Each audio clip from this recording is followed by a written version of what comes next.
Devenir formateur en ligne quand on est artisan, est-ce que c'est une bonne idée?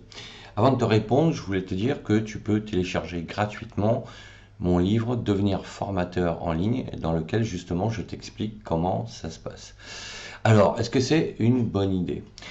Ce qu'il faut comprendre, c'est que si tu as déjà une activité en tant qu'artisan, tu vas pouvoir mettre en place des compétences que tu vas pouvoir proposer sous forme de formation en ligne.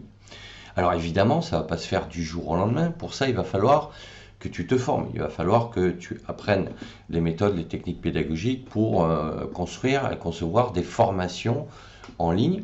Il va falloir que tu apprennes à utiliser les différents outils pour enregistrer tes cours, pour faire les montages, et ensuite que tu saches utiliser une plateforme pour faire héberger tes cours, les délivrer et les vendre à des gens qui se seront inscrits à ton écosystème web que tu auras créé. Alors c'est quoi un écosystème web? Si tu veux, quand tu veux avoir de la visibilité sur Internet, il n'y a pas 50 solutions. Tu peux créer un blog ou un site internet vitrine, mais tu n'auras qu'une adresse URL que tu vas mettre sur une carte de visite que tu vas distribuer, mais tu n'auras pas plus de clients grâce à ça. En revanche, si tu crées un blog qui en fait est un site internet sur lequel tu vas présenter donc tes compétences, qui tu es, et à travers des contenus en écrivant des articles, comment tu procèdes sur telle et telle méthode sur ta thématique. Quand tu auras écrit une centaine d'articles, au bout d'un moment, tu vas générer du trafic qui va te générer donc des lecteurs, des visiteurs qui vont s'abonner à ton blog, et en s'abonnant, ils vont devenir donc des lecteurs réguliers et avisés, et ils vont être inscrits sur des listes que tu pourras, lesquelles tu pourras communiquer à travers des emails pour à terme leur proposer tes formations en ligne. Mais tout ça, ça ne va pas se faire du jour au lendemain. Ça va se faire sur plusieurs mois, voire plusieurs années.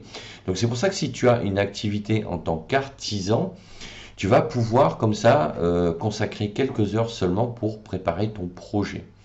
Ton projet, ça va être donc d'identifier sous quel angle tu vas aborder tes formations. Alors si tu es artisan, en général tu as un local, ça veut dire que tu vas plutôt toi proposer des formations sous forme d'atelier. Mais dans une formation au niveau pédagogique, ce qu'il faut comprendre, c'est qu'il y a toujours la partie théorique avant la partie pratique. Donc toi, la difficulté, ça ne sera pas de proposer des ateliers filmés, parce que ça tu sais faire, c'est ton métier.